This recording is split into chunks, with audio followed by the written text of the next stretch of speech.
안녕하세요. 김정태입니다.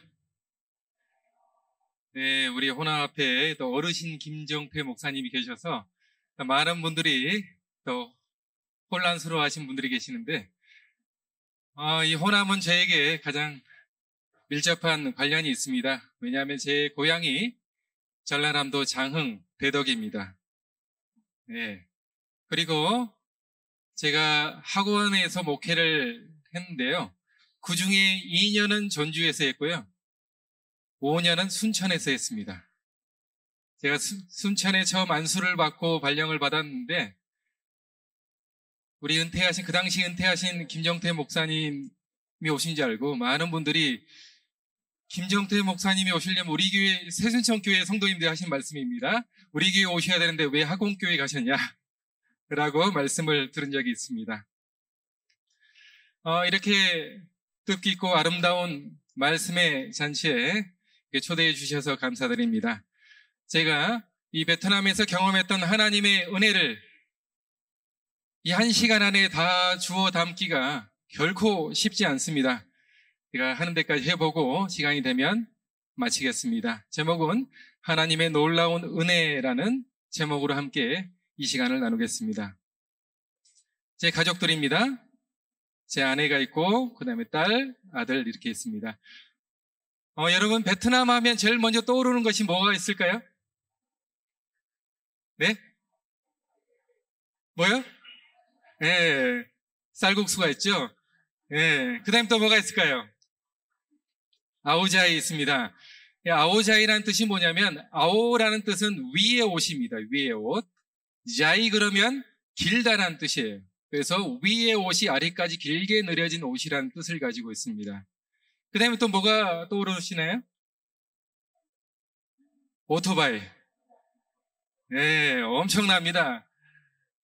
호치민에만 오토바이가 600만 대 정도 등록되었다고 합니다. 그 중에 한 사람이 접니다. 그 다음에 유명한 것이 바로 관광지겠죠. 다낭이나 푸꾸옥이나 야짱, 호치민, 하노이, 하롱베이 같은 곳이 유명하죠. 베트남의 인구는 약 1억 정도 됩니다. 그 다음에 평균 연령이 32.8세고요. 54개 민족으로 이루어진 다민족 국가입니다. 근데 낀족이라고 하는 주류 민족인데요. 86.2%. 이 낀족을 다른 말로 얘기하면 미엣족이라고도 합니다.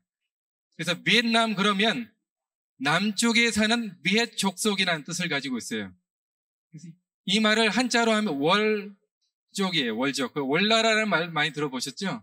그래서 그 말이 비엔남이라는 뜻을 가지고 있습니다. 그 다음에 한자 문화권을 가지고 있어요. 그래서 우리나라와 굉장히 유사한 문화적, 언어적 형태를 지니고 있습니다. 그래서 언어를 살펴보면 예를 들어서 하노이 그러면 하자는 강하자에 노이는 공리할 때 내입니다. 그래서 강 안에 있는 도시라는 뜻을 가지고 있어요. 그 다음에 호치민의 옛날 이름이 여러분 뭔지 아세요? 사이공이죠. 이 사이공은 서쪽에 있는 공물을 바치는 도시라고 해서 공이 공물을 바치는 할 때 공짜예요. 그게 사이공입니다. 그리고 여러분들 또 한국에서 유명한 관광지로 유명한 하롱베이가 있죠. 하롱이라는 뜻은 뭐냐면 아래 하자의 영용자입니다. 그래서 용이 내려오는 곳이라고 해서 하롱이라고 얘기를 합니다. 이 베트남은 이 1929년에 이 재림교회가 조직이 되었고요. 이 정부로부터 허가받은 교회가 21곳 있습니다. 가정교회가 175곳 있고요. 재림교회는 18,000명 정도 등록되어 있고 실제 출석하는 안교생 숫자는 6천여 명 정도 됩니다. 평신도 사역자가 196명이고요. 안수 목사가 19분 계시고 2018년 12월에 개교한 크리스찬 바이블 칼리지가 한 곳 있습니다. 저는 2019년 3월에 파송이 되었습니다. 그 3월 3일에 저희 가족과 함께 호치민 공항, 그 딴소년 공항에 첫 발을 내딛었습니다. 간지 3주 만에 하나님의 은혜로 호치민 국제교회를 시작하게 되었습니다. 그리고 2021년에 1월에 교회 조직 예배를 드렸고 지금은 한 60여 명의 성도들이 고정적으로 나오고 11금은 베트남에서 두 번째로 순위가 높고 일반 헌금은 첫 번째로 헌금 순위가 되어 있습니다. 안식일 오후 활동이고요. 개척 때 활동을 하고 있습니다. 제가 이 호치민에 가서 교회를 개척하리라고는 생각하지 못했어요. 이 베트남에 가기 전까지 제가 무엇을 어떻게 해야 될지 정보가 하나도 없었고, 또 하나님께서 제 발걸음을 어디로 인도하실지를 제가 전혀 모르는 상태에서 이 호치민에 가게 되었습니다. 그래서 이 호치민에 있는 가장 큰 교회인 푸니엄교회에 제가 딱 가보니까 외국인들이 몇 분 계시더라고요. 그래서 그분들을 모아가지고 우리 교회를 시작해 봅시다 라고 하니까 그분들이 흔쾌히 그러자라고 해서 교회가 개척이 되었습니다. 그래서 영어 설교를 한 번도 해보지 않은, 저는 베트남어를 배워야겠다는 생각을 하고 왔는데 영어 설교를 한 번도 해보지 않은 제가 국제교회를 조직을 해가지고 10개국 이상 되는 국적을 가진 사람들과 함께 제가 예배를 드리고 있습니다. 이 모든 게 하나님의 은혜가 아닐까 생각을 해봅니다. 처음에 제가 영어 설교가 부담이 돼가지고 스크립트를 다 써갔어요. 원고를 다 써서 놓고 읽어야겠다 라고 생각을 하고 갔는데, 여러분들이 지금 저를 쳐다보는 것처럼 눈이 반짝반짝하게 저를 쳐다보고 있는 거예요. 그러고 나서 원고를 봤는데 하나도 안 보이는 거예요. 어떻게 설교를 했는지 제가 앞이 캄캄했습니다. 식은땀이 나고, 안 그래도 날씨는 더운데. 지금 5년이 지났는데 영어 실력이 좀 늘었을까요? 늘었을까요? 예, 낯짝이 많이 두꺼워졌어요. 그래서 발음이 아저씨 발음으로 정말 좋지 않음에도 불구하고 저희 성도님들은 하나님의 은혜로 잘 알아듣고 있습니다. 제가 처음에 이 베트남에 갔을 때는 분명 한국 사람이었습니다. 근데 어떤 분들은 베트남 선교사라고 해서 진짜 베트남 사람이었나 보다 라고 생각하시는 분들이 계세요. 제가 우리 고재훈 목사님과 함께 2년 전에 미국 서부 야영에 초청을 받아서 이제 순서를 썼는데, 순서를 쓰면서 다른 교회에 한번 순서를 쓰러 갔어요. 이 베트남 선교사가 왔다는 소식을 듣고 성도님들이 와서 앉아 있었는데, 생긴 것은 영락없이 베트남 사람. 근데 말은 한국말처럼 청산유수처럼 하는 거예요. 늦게 들어오신 한 성도님이 저를 보더니 눈이 동그래지면서 깜짝 놀라는 것입니다. 아, 저분이 왜 이렇게 한국말을 잘하지? 네. 5년이 지난 지금 주변에 다니는 베트남 사람들이 저를 보고 당신 한국 사람이냐고 물어본 사람 아무도 없어요. 왜 하나님께서 이 베트남 사람처럼 생긴 저를 이 베트남에 보내셨을까? 생각을 제가 깊이 해봤는데, 서양 사람들은 금방 티가 나요. 그래서 지방에 방문을 하면 제약이 많습니다. 미리 허가를 받고 방문을 해야 돼요. 그래서 저는 입만 벌리지 않고 있으면 영락 없는 베트남 사람이에요. 이 또한 하나님의 은혜가 아닐까 생각을 해봅니다. 이 베트남에는 1915년에 처음 복음이 전해졌습니다. 남중국 연합회에서 문서 전도자를 파송을 했고, 그 다음에 1920년에 또 남중국 연합회에서 또 다른 문서 전도자를 파송하면서 복음의 씨앗이 전해졌습니다. 그 영향으로 이 호치민시에는 중국인 교회가 한 곳이 있습니다. 짤런 철치라고, 중국인 차이나타운에 이 교회가 있어요.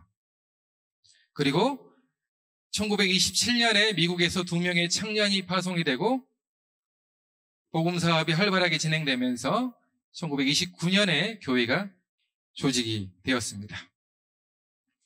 1937년 다낭교회 사진입니다.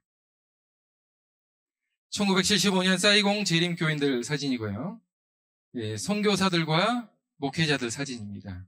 남부지역 목회자 선교사들 사진이고요. 1939년 재림교회 출판사가 설립이 되었는데, 그 설립되면서 기계를 들이고 찍은 사진입니다. 예, 간호학과 학생들이고요. 1950년 사이공 재림병원 사진입니다. 1955년부터 75년까지 20년 전쟁이 있었는데 1975년 4월 30일 날 남베트남이 폐망을 하면서 공산화가 되고 이 전쟁이 끝났습니다. 그 20년 전쟁이 있는 동안에도 이 남베트남 지역에는 복음이 활발하게 전파되었고요. 이제 폐망이 가까웠을 무렵에 베트남에 있는 모든 선교사, 교회 지도자, 목회자 대부분이 이제 베트남을 떠날 수밖에 없었습니다. 이곳에 여러분 쪽에서 보면 오른쪽에 있는 이 사진, 이 부부 이 사진이 리브 인 헤럴드지에 나온 사진이에요. 그 당시에 베트남 대회 대회장님이었던 야오라는 목사님이 이제 기고를 했어요. 베트남 탈출기 해가지고 그 당시 그 기고했던 내용의 사진을 제가 캡처해서 가져왔습니다. 굉장히 긴박했던 상황이었고, 그 당시에 이제 교회 지도자들이 잡히면 감옥을 가거나 사형을 당하거나 했기 때문에 어쩔 수 없이 이 베트남을 떠날 수밖에 없었습니다. 그리고 이제 교회의 재산을 다 빼앗겼어요. 학원, 학교, 출판사, 병원, 모든 걸 다 빼앗겼습니다. 그래서 이 재림병원이 이렇게 관공서로 바뀌었습니다. 그리고 이 전쟁 당시의 재림병원의 이 사진입니다. 그 다음에 사이공에 두 곳에 재림병원이 있었는데 그 중에 한 곳이 바로 이곳입니다. 제가 선교 사역을 하면서 늘 질문을 저에게 던졌던 내용 중에 하나가 뭐냐면, 이 시대의 성령의 역사 아직도 유효한가? 유효합니까? 초대교회에 역사하셨던 하나님의 성령의 역사가 지금도 일어날까요? 여러분에게 질문해 보시기 바랍니다. 여러분은 교회에 성령의 역사가 있습니까? 네, 좀 목소리가 좀 작아졌어요.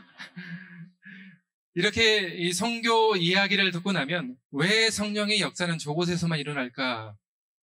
왜 나에게는 일어나지 않을까? 하는 질문을 여러분들이 떠올릴 수가 있을 것입니다. 성령의 역사는 어느 곳에서 일어나는가?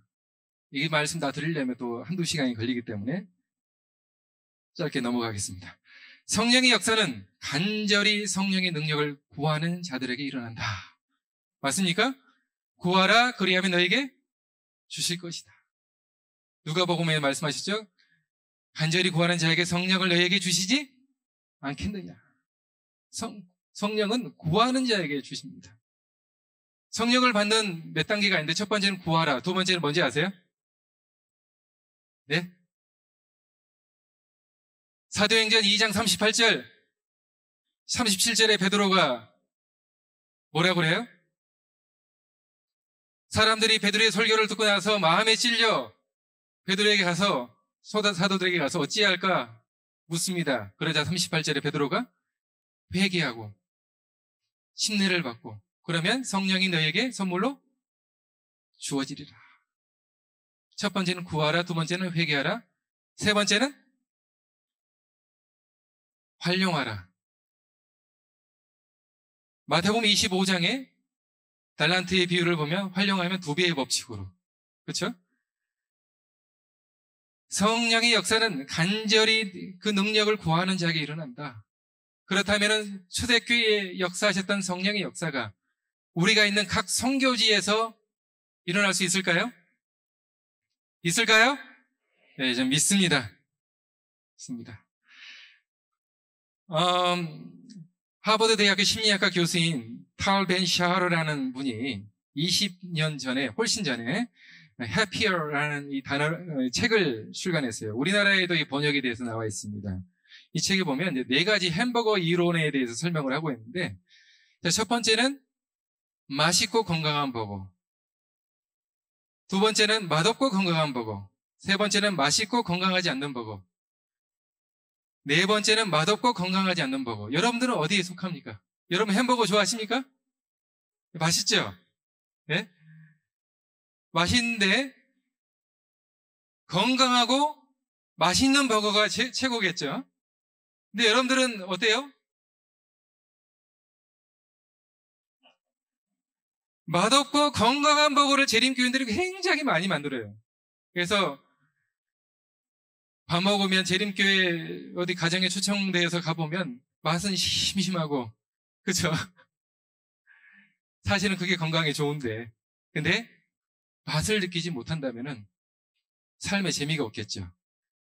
그래서 많은 사람들이 오늘날 뭐에 탐닉해 있어요? 맛있고 건강하지 않는 버거.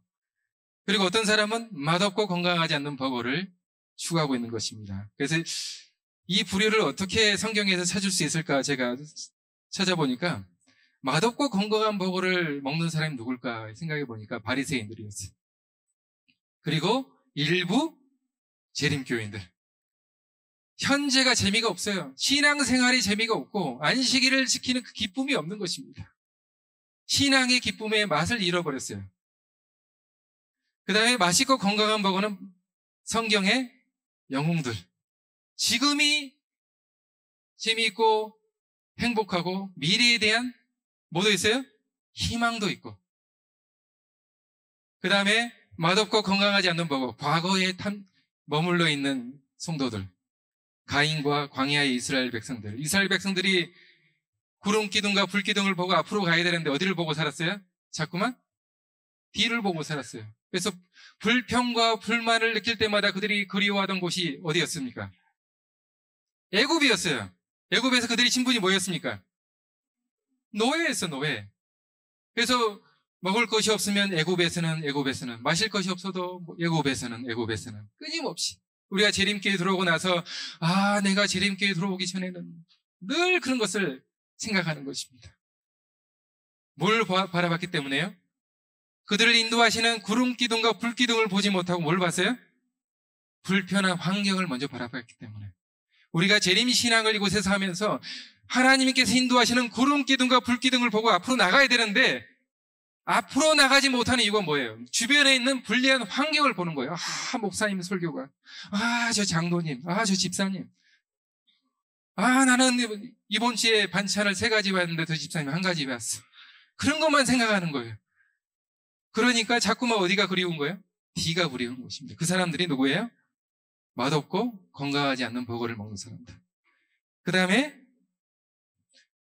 맛은 있지만 건강하지 않는 버거. 솔로몬의 초기. 그 다음에 데마. 디모데후서 4장 10절에 보면 데마는 세상을 사랑하여 나를 버리고 데살로니가로 갔고, 그 다음에 노아와 롯 당시의 사람들. 제가 이 4가지 패턴을 통해서 제 선교 사역의 이야기를 한번 들려드리겠습니다. 제가 선교사를 처음 지원을 했을 때가 2018년이었습니다. 그때 기도를 하면서 제 아내와 함께 기도를 하면서 더 나이 들기 전에 좀 더 젊었을 때 선교사를 가면 좋겠다 하고 기도를 했어요. 그리고 나서 북아태지회에 원서를 냈습니다. 원서를 냈는데 그 원서에는 뭐가 있냐면 1지망, 2지망이 있어요. 근데 저는 딱 1지망만 적었습니다. 기도하면서 하나님 이 나라가 꼭 되게 해주십시오 하고 적었는데 그 조건이 뭐였냐면 지금 생각해보면 너무너무 부끄러워요. 선교사라서 자격이 없는 생각을 하고 있었습니다. 현재가 편안한 선교사의 삶을 꿈꿨어요. 내 자녀들이 그 당시 중학생, 초등학생이었어요. 그래서 이향 선교 사역을 할 거면 좀 더 이 아이들이 교육 환경에 부담이 없는 그곳에서 그 나라에서 선교 사역을 해야겠다 해가지고 그 나라를 적었어요. 우리나라와 비슷한 수준의 그 나라를 적고 인터뷰를 하러 갔습니다. 인터뷰를 하러 갔는데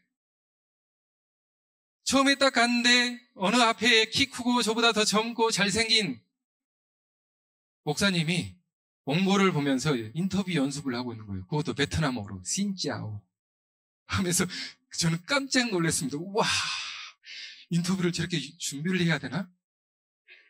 그래서 베트남에는 저 목사님이 꼭 갈 것 같은 느낌이 들었어요. 그리고 나서 이제 인터뷰를 다 마치고 일주일이 지났습니다.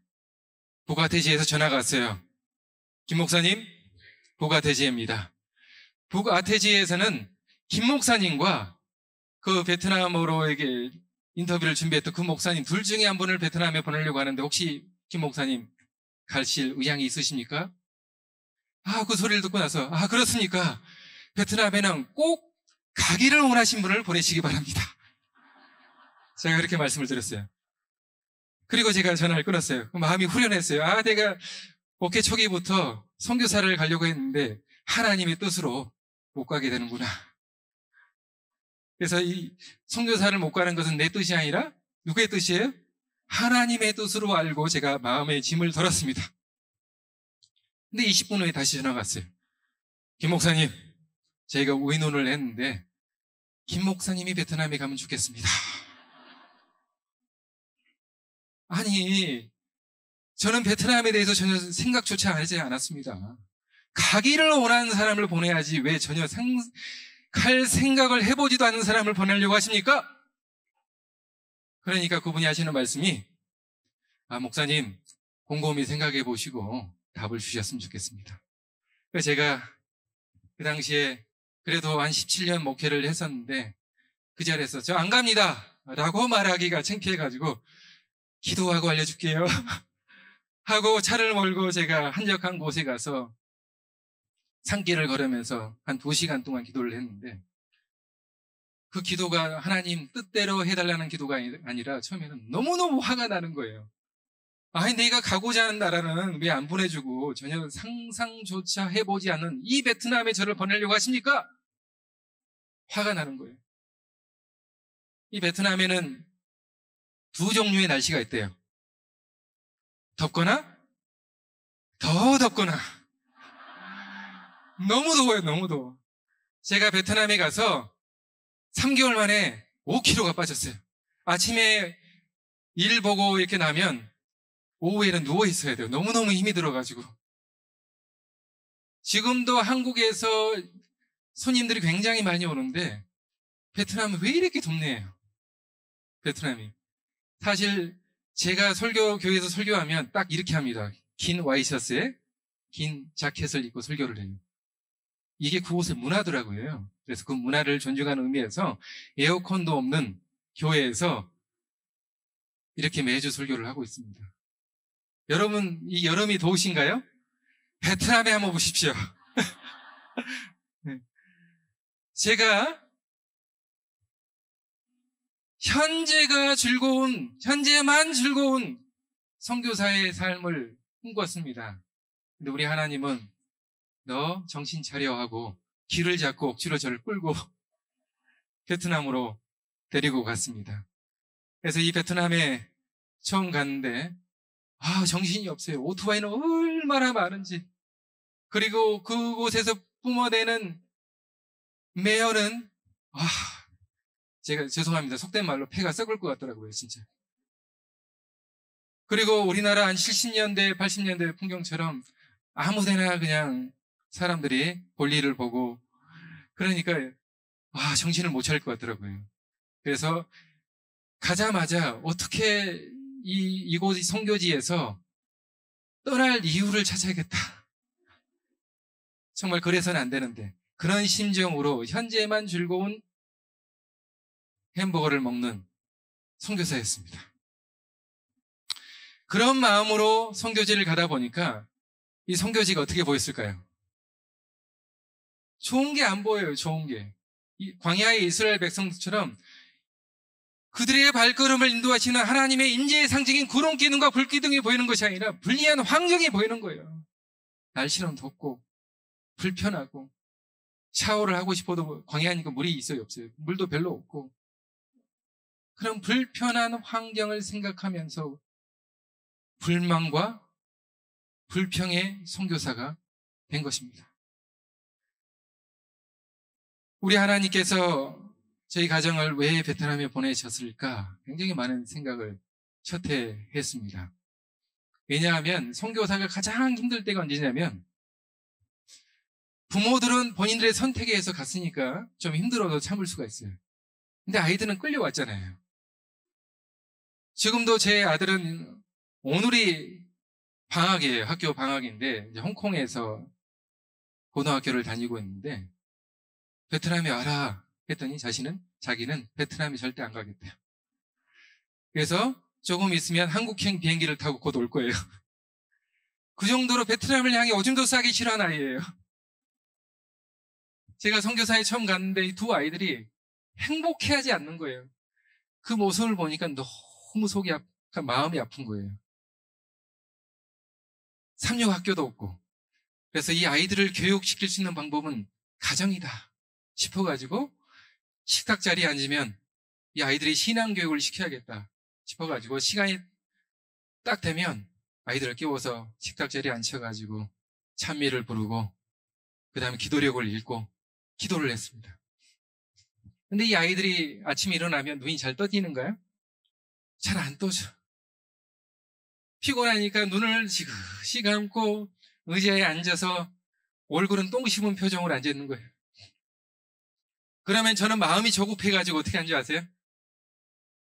얘들아, 우리 하나님께 예배를 드리는 거니까 자세를 좀 더 바르고 얼굴은 좀 미소를, 이게 이제 짜증이 나면 어떻게 돼요? 이제 말이 좀 험악하게 나옵니다. 똑바로 앉아. 얼굴 인상 펴! 그 다음에 찬미를 선택하라고 그러면 아이들이 제일 먼저 선택하는 게 뭔지 아십니까? 네, 눈을 예수께 돌려. 그 다음 좀 길게 하면 살아계신 주의 영. 그러면 쟤는 오기가 생겨가지고 4절까지 있는 찬미가를 또 선택하고, 그렇게 제가 선교사 생활을 시작을 했습니다. 그러다 보니까 아이들이 너무너무 힘들어하는 거예요. 베트남에 못 살겠다는 거예요. 그래서 우리 아이들이 3개월 만에 베트남을 떠났어요. 떠나서 필리핀에서 잠시 있다가 코로나 바이러스 와가지고 어쩔 수 없이 다시 베트남으로 와가지고 이 베트남에서 2년 동안 집 밖을 나가지 못했습니다. 봉쇄가 돼가지고. 싫으나 좋으나 2년 동안 집에서 지지고 볶고 우리 아이들과 함께 동고동락을 했는데, 우리 아이들을 필리핀에 보내고 나니까 이제 너무 미안한 거예요. 잘해줄 걸. 그 다음에는 이제 오고 나니까 아침 예배 딱 드릴 때는 자세가 좀 불량해도 예배 드릴 때 눈을 감고 있어도 생각을 제가 바꿨습니다. 아, 눈을 감는 것은 기도를 하고 있는 것이구나.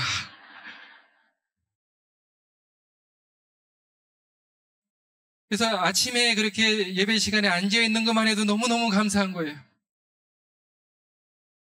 제가 눈물로 이렇게 이 베트남의 선교 사역을 이렇게 시작을 했습니다.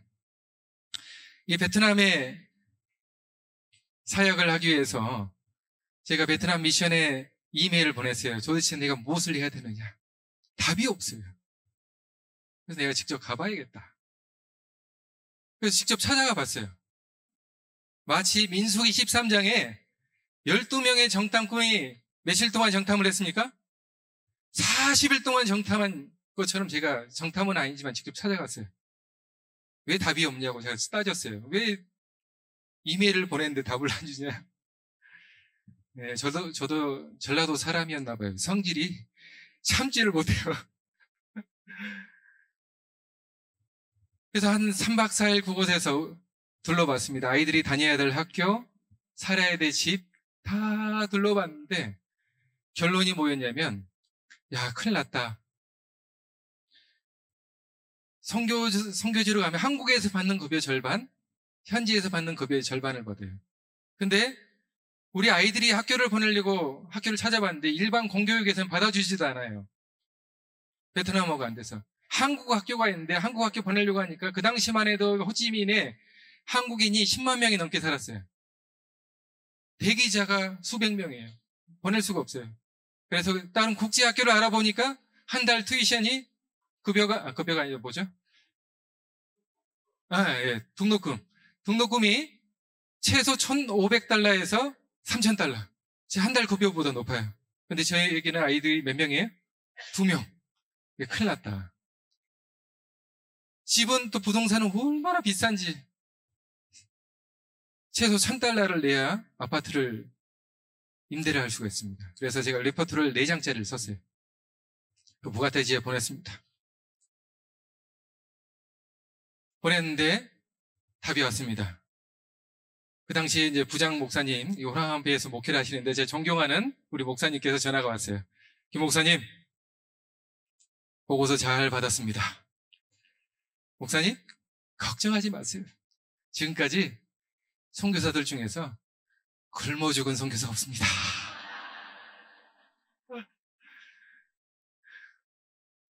제가 그 말씀을 듣고 아멘! 이라고 했으면 얼마나 좋았을까요? 제가 그러니까 아멘이라고 못했어요. 지금 생각해보면 아멘이라고 했어야 되는데 지금 6년째 지금 돌아보니까 굶어 죽지 않고 오히려 살이 쪘어요. 하나님의 은혜가 이렇게 큰 것입니다. 그래서 제가 그 당시에는 뭐만 봤어요?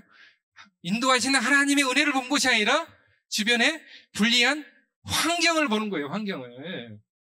그러니까 자꾸만 불평거리게 안 갈 이유를 찾는 거예요. 여러분 교회에서도 뭔가 불평과 불만이 생기면 뭐가 생겨요? 그걸 하지 말아야 될 이유를 찾는 거예요. 내가 교회를 떠나고 싶으면 뭐가 생겨요? 교회를 떠나야 될 이유를 찾아요. 목사님의 설교가, 이곳에는 성도님이, 이곳엔 교회의 위치가, 자꾸 떠날 이유만 찾는 것입니다. 마치 제가 그랬던 것처럼 과거에 사로잡혔어요. 이 성취주의, 맛없고 건강한 복음, 이 바리새인들, 이 신앙을 하고 있는 사람들, 저도 이런 삶을 살았습니다. 한 합회에서 구호품을 보냈습니다. 구호품이 뭐냐면 헌옷을 싸서 보냈어요. 5박스를 진공팩으로 해가지고 가득 채워가지고 보냈어요. 보냈는데 그 전표를 저에게 보내줬는데 보니까 $300 정도 돼요. 이 운송료가 $300를 보니까 너무너무 아까운 거예요. 왜냐하면 베트남에는 옷이 제일 싸거든요. 이 $300면 그 5박스 이상의 옷을 사고도 남는 금액인데 그것도 헌옷을 돈을 주고 보낸 거예요. 근데 이 말을 할 수도 없고 보냈으니까 감사합니다 하고 그거 기다렸는데 이제 우체국에서 연락이 왔어요. 연락이 와서 어디서 이걸 보냈는데 당신이 이거 맞느냐라고 확인 전화가 왔어요. 와서 직접 그 택배를 확인하라는 거예요. 그래서 제가 이제 갔습니다. 가서 확인하러 딱 갔는데 5박스를 보냈는데 3박스가 와 있는 거예요. 3박스가 이렇게. 2박스 어디 갔냐 물어보니까 자기네도 모른대요. 그 3박스 확인해보고 맞으면 가져가라는 거예요. 그래서 알았다 하고 가져가려고 딱 하니까 잠깐만. 통관세를 내려요. 그것도 한 박스당 $50를 내려요. 막 속이 너무 아픈 거예요. 안 그래도 $300 내서 속이 쓰러 죽겠는데 한 박스당 $50, $150를 내려고 하니까 마음이 너무너무 불편해가지고 제가 설명을 했습니다. 내가 이곳에 장사하려고 한 것이 아니라 이거 다 나눠주고 구호활동하려고 가져온 건데 이거 돈을 내라고 하면 어떡하느냐. 막 실갱이를 한동안 했습니다. 근데 그 사람이 너무 짜증이 났던지 돈 내고 가져가든지 안 그러면 한국에 보내버리겠다는 거예요. 그래서 어쩔 수 없이 돈을 냈습니다. 그리고 가져가려고 하니까 아니라는 거예요. 잠깐만, 우리가 배송을 해주겠다는 거예요. 알았다 하고 제가 집으로 돌아왔습니다. 그때가 수요일 날이었고 이제 목요일마다 저희가 매주 도시락 봉사를 해요. 무료 급식을 하는데 교회에서 제가 설교 준비가 덜 돼가지고 저는 집에서 설교 준비를 하고 있었고 제 아내가 교회에 가서 이제 봉사를 하고 있는데 이제 택배 기사가 와가지고 이제 배송을 했는데 제 아내로부터 갑자기 전화가 왔어요. 전화가 왔는데 여보 어제 돈 낸 거 아니었어요? 그러는 거예요. 돈 다 냈는데 그냥 받으면 된다고. 근데 이 택배 기사가 돈을 내네요. 제가 그 소리를 듣자마자 진짜 속된 말 뚜껑이 열렸어요.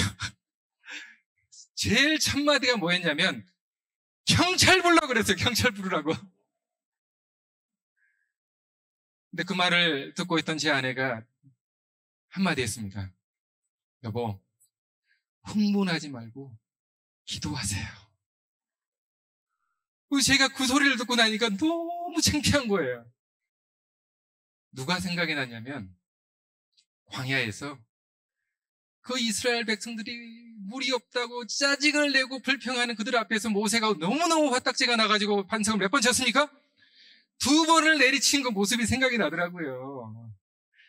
반역한 너희여 들으라. 우리가 너희를 위하여 이 반석에서 물을 내랴.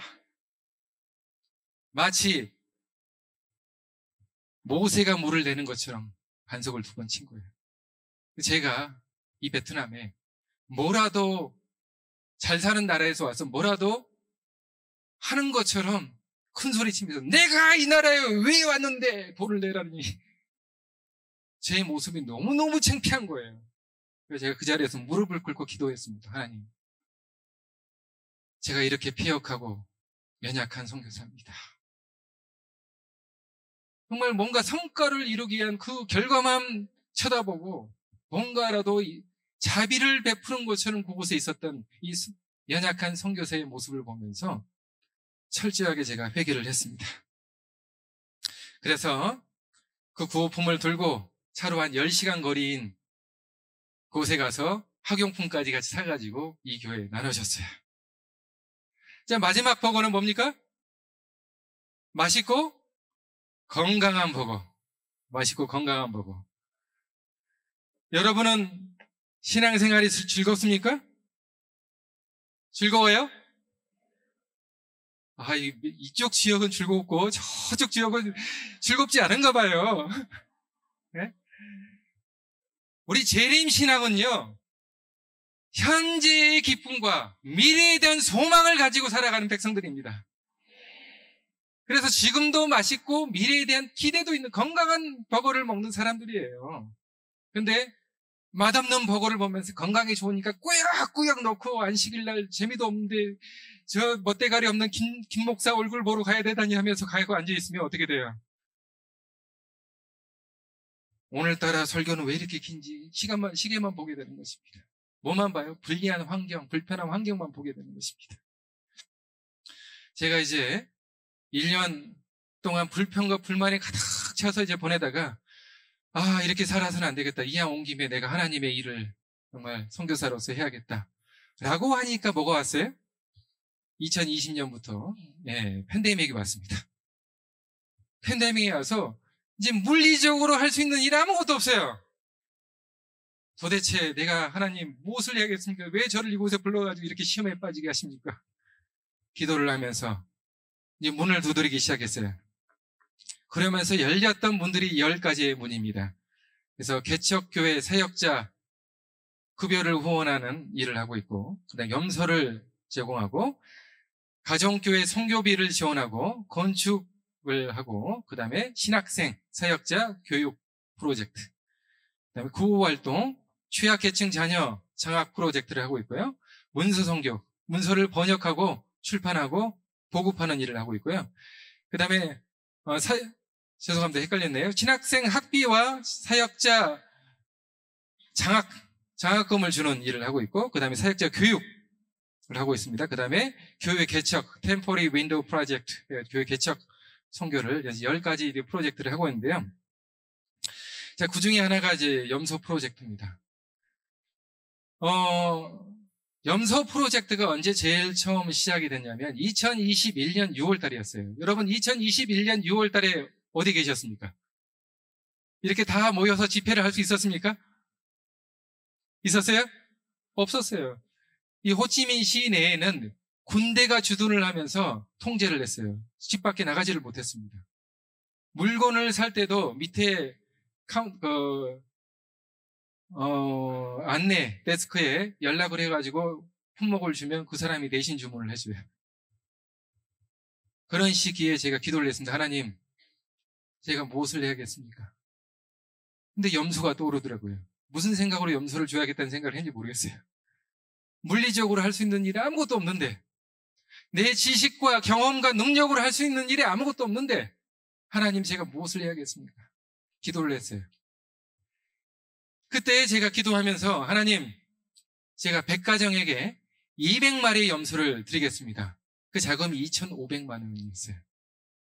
그 기도를 했는데, 제가 이렇게 오늘처럼 코나 앞에 장막해 와가지고 염소 프로젝트 하니까 여러분 도와주십시오 라고 할 수 있는 형편이 아니었어요.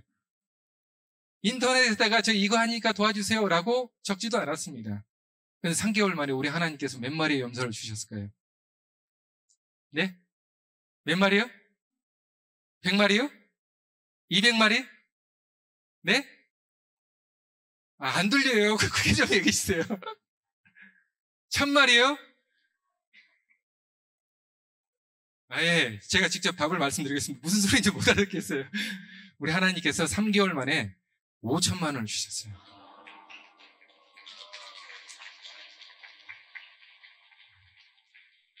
(400마리를) 살 수 있는 자금을 주셨습니다. 제가 그 순간 무릎을 꿇었어요. 이거 하나님의 사업은 내 지식과 경험과 능력으로 하는 게 아니구나. 그러면서 그 후에 우리 광주 서부 지역에 있는 우리 교회들 또 염소 사업에 동참해 주시고, 장흥교회에서도 도와주시고, 또 여러 성도님들이 후원을 해 주셨어요. 우리 빛골교회 남집사님의 또 여러 성도님들, 지금도 제 사역 시작할 때부터 지금까지 후원금을 보내주고 계십니다. 이 염소를 첫 번째 수혜받은 대상이 바로 이 여인인데, 지금도 베트남에는 조혼이 있어요. 일찍 결혼하는 풍습이 있습니다. 특히 소수민족일수록. 근데 이 여인이 시집을 17살에 갔어요. 그리고 아이를 셋을 낳았습니다. 셋을 낳았는데 남편이 정말 좋아하는 게 있었는데 그게 뭐였냐면 바로 술이었어요. 술을 먹고 집에만 오면 아내의 얼굴이 샌드백처럼 보였나 봐요. 자꾸만 때려요. 그래가지고 이 여인이 참을 수가 없어서 이혼을 하고 세 아이를 데리고 집으로 왔어요. 어릴 때부터 다녔던 이제 교회를 가려고 하니까 너무너무 창피해요. 세 아이가만 남아있고 자기는 아직도 젊은데 이혼한 자신의 모습이 너무너무 처량하고 하나님이 자신을 버렸다는 자괴감마저 든 것입니다. 교회를 떠나고 싶었어요.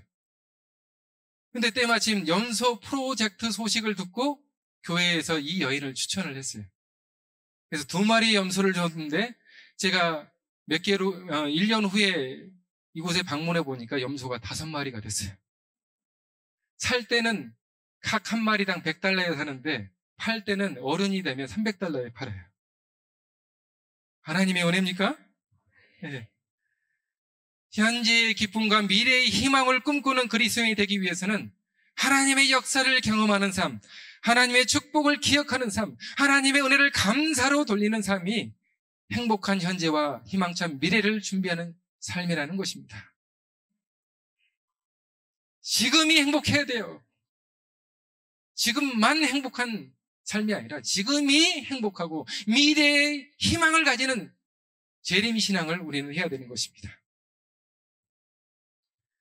이 교회가 베트남에서 제일 큰 교회예요. 제일 큰 교회인데 교인 수가 1000명입니다. 1000명이에요. 이 베트남에 많은 분들이 공산권 나라에 설마 교회가 있을까? 라고 하는데 1000명 교회가 있어요. 이 교회에서 2022년 5월 28일에 8개 교회가 연합 침례식을 했는데 140명이 침례를 받았어요. 하나님의 은혜입니까? 네.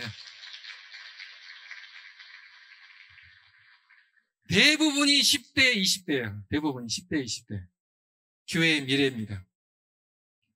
이 교회 예배드리는 정장입니다. 네. 작년에는 연합 침례식을 했는데 몇 명이 침례를 받았냐면 370명이 침례를 받았습니다.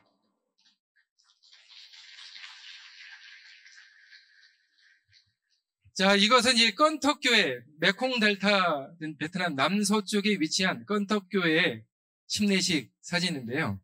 제가 한 여인을 소개를 해드리려고 이 사진을 가져왔습니다. 자, 이 여인이 한국에서 4년 동안 노동을 했어요. 4년 동안 계약을 맺고 노동을 했는데 이분이 이제 한국에 처음 왔는데 말도 안 통하고 문화도 어색하고 너무너무 외로운 상황이 있었는데 우리나라 한 농장에서 일을 하고 있는데 그 농장 주인이 이 여인을 데리고 교회를 가자는 거예요. 근데 말도 안 통하고 힘드니까 교회를 가면 그날 쉬잖아요. 그 교회를 가서 그냥 앉아있어요. 예배 끝나면 이제 맛있는 밥 먹고. 그러기를 4년을 하고, 이제 4년 계약이 끝나고 이제 집에를 가려고 하는데, 그 농장 주인이 베트남에 가면 꼭 교회를 다니라고. 그래서 교회를 찾아보니까 주변에 없어요. 나중에 하나를 찾았는데, 메콩강을 건너고 오토바이를 1시간 타고 가야 그 건터라는 그 도시에 교회가 하나 있는 거예요. 그래서 이분이 2022년 1월 달부터 교회를 다녔습니다. 교회를 다니고 침례를 2023년 7월에 침례를 받았어요. 바로 이 아이입니다. 침례를 받았는데 작년 8월 둘째 주에 동중원 앞에 마석교회에서 이곳에 봉사대를 왔습니다. 봉사대를 왔는데 한국 사람들이 이곳에 봉사를 온다는 소식을 듣고 이분이 바나나를 쪄가지고 양손에 2봉지를 가지고 메콩강을 건너고 1시간 동안 오토바이를 타고 가지고 교회에 와서 이걸 주고 가셨어요. 그러면서 이렇게 말씀하셨어요. 제가 한국에서 받은 사랑이 너무 큽니다. 그러고 나서 나중에 이제 수소문에 보니까 이분에게 정말 예수님의 사랑을 전했던 그분이 누굴까라고 찾아보니까 전라도 나주의 박 목사님이었어요. 박 장로님이었습니다. 그분의 농장에서 4년 동안 일을 했는데 그분에게 언어와 문화가 다르지만 그 받았던 사랑이 너무 커가지고 교회를 한 번도 안 빠지고 이 베트남에서 교회를 다니면서 침례를 받은 것입니다. 아멘입니까? 이는 힘으로 되지 아니하며 능으로 되지 아니하고 오직 나의 신으로 되느니라. 아멘. 우리가 아무리 성경 지식이 뛰어나가지고 성경을 가르친들 우리의 삶으로 예수님의 사랑을 증거하지 못하면 회심이 되지 않는다는 것입니다. 대신 성경 지식은 언어가 달라서 성경의 지식을 받지를 못했지만 예수님의 사랑에 감동한 이 여인이 그 받은 사랑에 감동하여 그 교회를 빠지지 않고 계속해서 다니면서 베트남 목사님을 통해서 성경의 진리를 자세히 배우게 된 것입니다. 이 베트남에는 2018년 12월에 개교한 36 신학교가 있어요. 베트남 크리스천 바이블 칼리지라는 이름으로 지금 운영이 되고 있는데 4년제 대학으로 이제 설립이 되었는데 여러 여건상 4년 동안 교육을 받지 못하고 2년 공부를 하고 1년 현장에서 실습을 하고 그 다음에 현장으로 다 나갔어요. 다 나갔는데 처음에 이 베트남 미션에서 이 학생들을 다 채용하기 너무너무 힘들다는 거예요. 그래서 제가 베트남 미션 관계자들하고 얘기를 하면서 이들을 베트남 미션에서 채용하지 못하면 누가 신학교에 입학해서 공부를 하겠습니까? 우리가 기도하면서 방법을 찾아봅시다. 라고 말씀을 드렸어요. 근데 정말 정확히 일주일 후에 전화가 왔어요. 한국에서. 제 선배 목사님이 전화를 했습니다. 김 목사! 우리 교회에서 베트남에 뭐 도와주려고 하는데 필요한 게 없는지 물어봤어요. 제가 이 이야기를 했습니다. 이 베트남 신학생들을 채용을 해야 되는데 자금이 없습니다. 도와주십시오. 그 소식을 듣고 그 교회에서 몇 명의 신학생들의 채용 비용을 후원해 주셨어요. 그리고 나서 좀 지나니까 미국에서 소사라는 장학회가 있어요. 한인 장학회가 있는데 전화가 왔어요. 전 세계 학생들을 후원하는 곳이에요. 베트남에도 후원하고 싶대요. 전화가 왔습니다. 그래서 제가 이 얘기를 했더니 후원금을 보내주셨어요. 그래서 이들을 다 채용했습니다. 아멘입니까?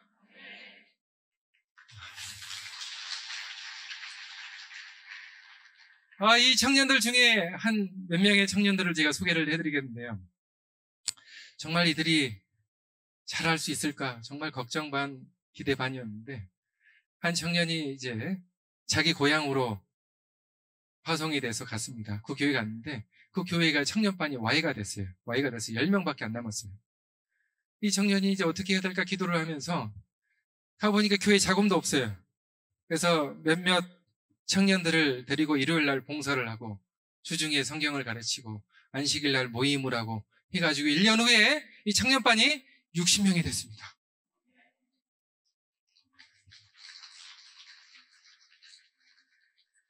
그리고 침례자가 이렇게 나왔어요. 그리고 이제 이 신학생들 중에 몇몇은 또 몽족 출신이 있어요. 소수민족. 이 몽족 출신들이 이 호치민에 있는 신학교에 오려면 어떻게 와야 되냐면 자기 동네에서 그 다운타운까지 오토바이로 한 4시간 나와야 돼요. 그리고 그 다운타운에서 하노이까지 버스로 12시간. 그리고 그 하노이에서 비행기로 2시간. 그래야 신학교에 오는 것입니다. 그 중에 5명이 있었어요. 제가 가자마자 2019년에 4월 달에 이제 방학이 됐어요.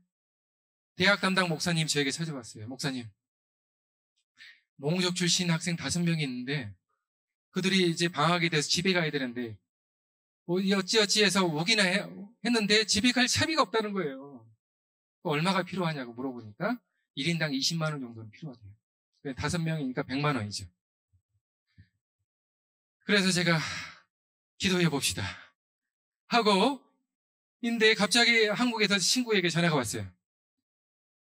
고등학교 동창 친구가 김 목사 선교사 갔다며 그러는 거예요. 뭐 필요한 거 없는지 물어보는 거예요. 제가 이 이야기를 했어요. 그때 돈을 보내주셨어요. 그러고 나서 한국에 또 은퇴 목사님이 오셨습니다. 그러니까 저희 집에서 식사 대접을 하고 이제 공항에 이제 배웅해드렸는데 가면서 저희 아이들에게 용돈을 줬어요. $100. 그래서 저희 아이들을 불렀어요. 저는 저희 아이들의 돈을 절대 강제로 뺏지 않았습니다. 설명을 하고 후원금을 받았습니다. 그래서 그 돈을 맞춰가지고 이 학생들이 집으로 갔어요. 그래서 이 학생들이 이제 모든 과정을 마치고 이제 집으로 갔는데 그 중에 한 청년, 망아허라는 청년인데요. 이 청년이 개신교회인이었어요.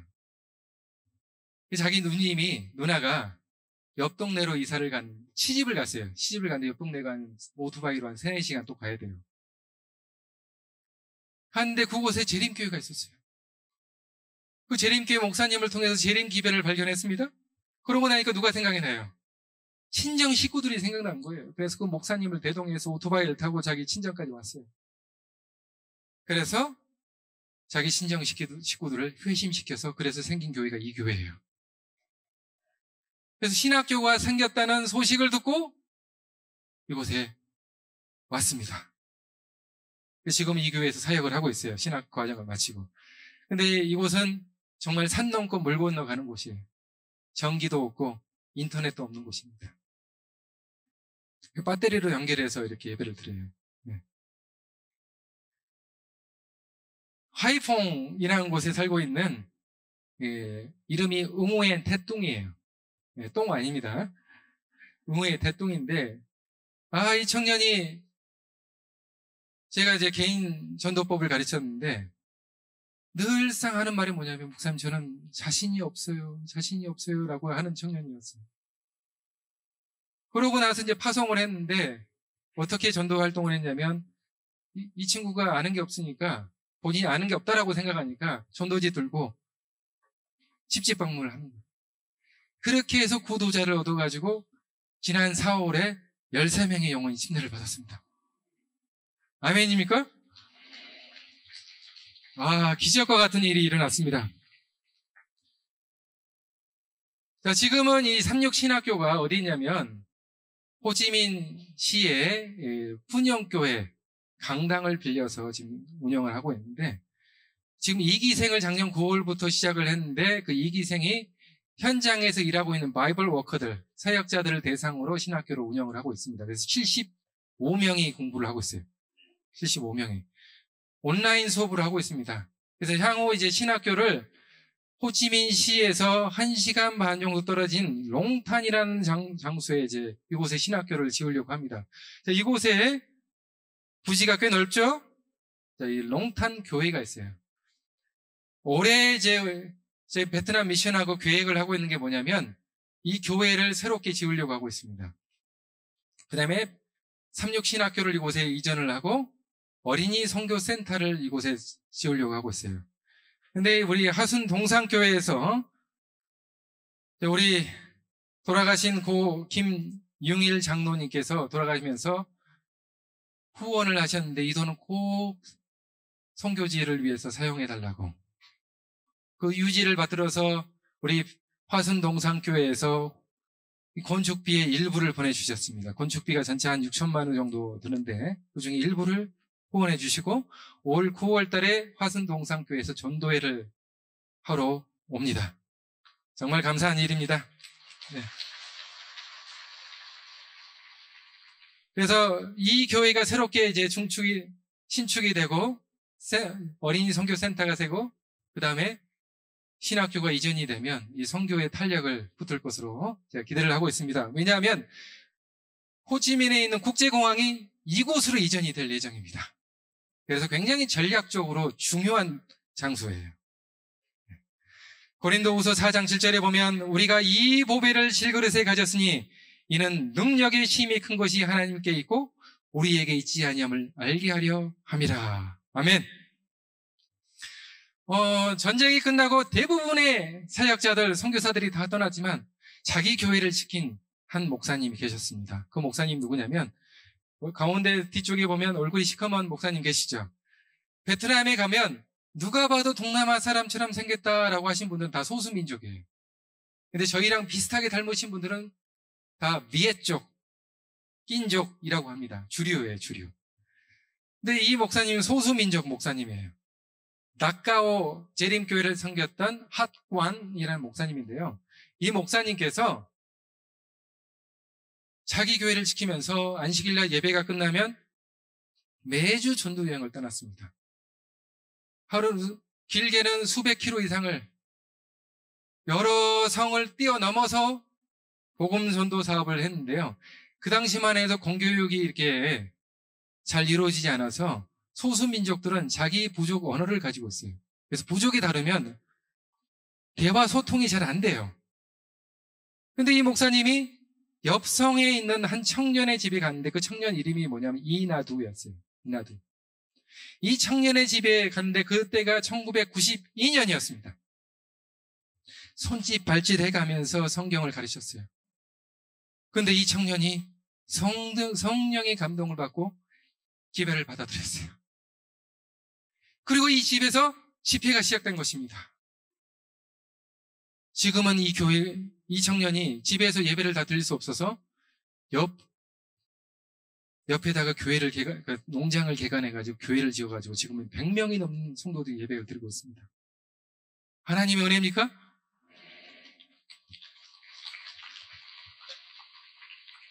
하나님의 은혜가 여기서 끝났으면 제가 말씀드리지 않습니다. 이분이 이곳에서 집회를 하면서 이제 학관 목사님이 오셔서 집회를 해서 설교를 하면 이 청년이 통역을 해요. 그러면 그 사람들이 자기 언어로 듣는 거예요. 방언의 은사가 일어나는 거예요. 방언의 은사가. 하나님의 은혜가 여기서도 끝나지 않았어요. 그 당시에는 집회가 일어나면 꼭 비밀 경찰들이 사복을 입고 멀리 가서 뭘 가르치는지 정보를 듣습니다. 지금도 집회를 하면 반드시 신고를 해야 돼요. 신고를 해야 됩니다. 근데 사복 경찰이 이곳에 매주 이제 정보를 수집을 했는데 그 경찰이 어느 날 자기 동료를 데리고 사냥을 갔어요. 사냥을 가서 이제 열심히 사냥을 하는데 그 동료가 사냥감인 줄 알고 총을 탁 쐈는데 정말 운 없게도 이 사람이 얼굴에 맞아버렸어요. 그래가지고 병원에 누워있으면서 이제 삶에 대해서 이제 생각하는 것인데 얼굴이 이제 기형이 됐어요. 이쪽에 날아가 버렸어요. 병원에 누워있으면서 뭐가 생각이 났을까요? 정보를 캐기 위해서 그 교회에 가서 들었던 기별이 생각이 나는 것입니다. 그래서 이분이 회심을 하게 됐어요. 그래서 경찰관직을 간두고 그 옆 동네에다가 교회를 개척했습니다. 그분이 누구냐면 바로 이땅이라는 분이에요. 이땅. 이분이 2018년에 암으로 돌아가시고 그분의 동생이 지금 이 교회를 대를 이어서 섬기고 있습니다. 성도가 100명이 넘어요. 근데 하나님의 은혜가 여기서 끝났으면 제가 말씀 안 드립니다. 이 사역자가 자기에게 총을 쐈던 그 사역자를 찾아갔어요. 찾아가가지고 복음을 전했습니다. 그분이 또 회심을 하고 경찰관직을 관두고 옆 동네에다 또 교회를 개척했어요. 하나님의 은혜입니까? 아멘입니다. 그래서 이 교회에 지난 4월에 우물 사업을 했어요. 이 소중한 앞에 보건절제부에서 후원을 받아가지고 우물을 파서 이 마을에 800명이 사는데 800명의 사람들이 이 우물에서 물을 얻습니다. 그래서 깨끗한 물을 얻으려면 교회에 와야 돼요. 교회에 와야 됩니다.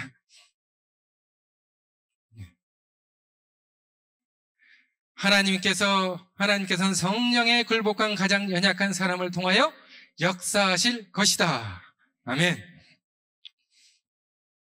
2018년 11월에 바이블 컨테스트를 했어요.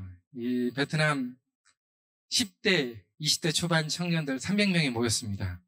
모여서 성경 퀴즈 대회를 하고, 그 다음에 성극 대회를 하고, 그 다음에 성경 암송 대회를 했어요. 작년에는 400명이 모였습니다. 그리고 동시에 집회를 했어요. 집회를 했는데 몇 명이 모인지 아세요? 몇 명이 모였을까요? 900명이 모였습니다. 900명이 모여서 집회를 이렇게 했습니다.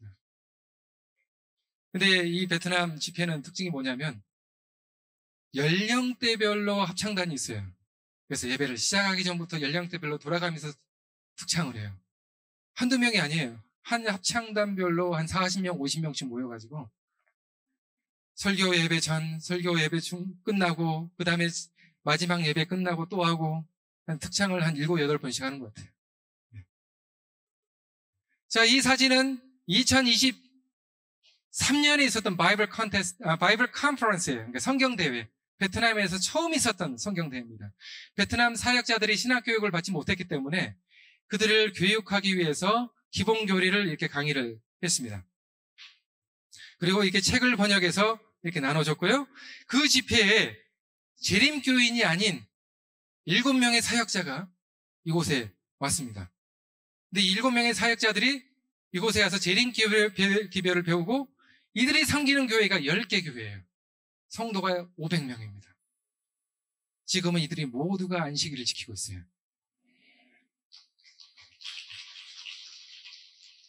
그리고 이들에게 염소를 이렇게 제공을 했습니다. 올해는 200명이 왔어요. 200명이 왔고 이들과 함께 저희가 성소론에 대해서 이번에 강의를 했는데 마지막 날에 뭘 했냐면 이게 이제 한국말로 하면 인주 목사 세레머니를 한 거예요. 인주 목사 세레머니를 했는데 나이가 많이 다 들었죠. 네. 전부 다 안수 받으려면 조건이 있습니다. 교회를 하나 지어야 돼요. 성도가 100명 이상 돼야 됩니다. 11금이 일정 수준 이상 돼야 돼요. 그러면 안수 받을 분 다 계실까요, 여기? 그러니까 안수 받는 대부분이 누구냐면 50대 후반. 이분들 인주 목사 받는데도 거의 40대, 50대예요. 네.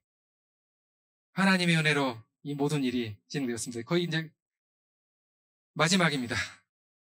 네. 1975년에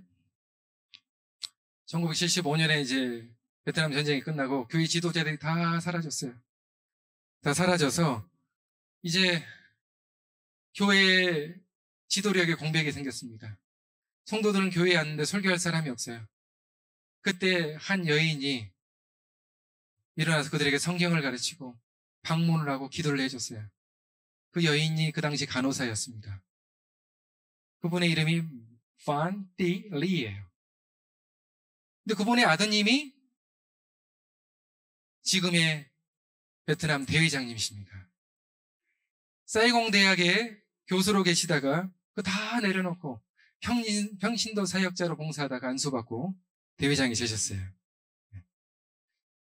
이건 넘어가겠습니다. 정말 감동적인 이야기인데 시간이 없어서 넘어가고, 이 베트남 재림교회 거기 옆에 보면 이게 옛날에 뭐였냐면 재림병원이었어요. 지금은 뺏겨서 지금은 적십자 병원으로 쓰고 있습니다. 그 옆에 바로 이곳에 저희가 선교센터를 지으려고 하고 있어요. 네. 선교센터 부지고 그 평수가 한 160평 정도 되는데 한 3층 건물로 지으려고 하고 있습니다. 그래서 국제교회를 이곳으로 옮기고 그다음 직업훈련소와 선교센터, 그다음 기숙사를 이곳에 지으려고 하고 있습니다. 제가 5년째 이곳에서 6년째 봉사를 하면서 느꼈던 건 뭐냐면 하나님의 사업은 돈으로 하는 것이 아니다. 은혜로 하는 것이다. 그래서 이 모든 일을 우리 하나님께서 가능하게 해줄 줄을 믿습니다. 초대교회에 역사하셨던 성령의 능력이 이 선교지, 여러분의 선교지 각 초소에서 일어나고 있을까요? 네, 일어날 줄로 믿습니다. 감사합니다.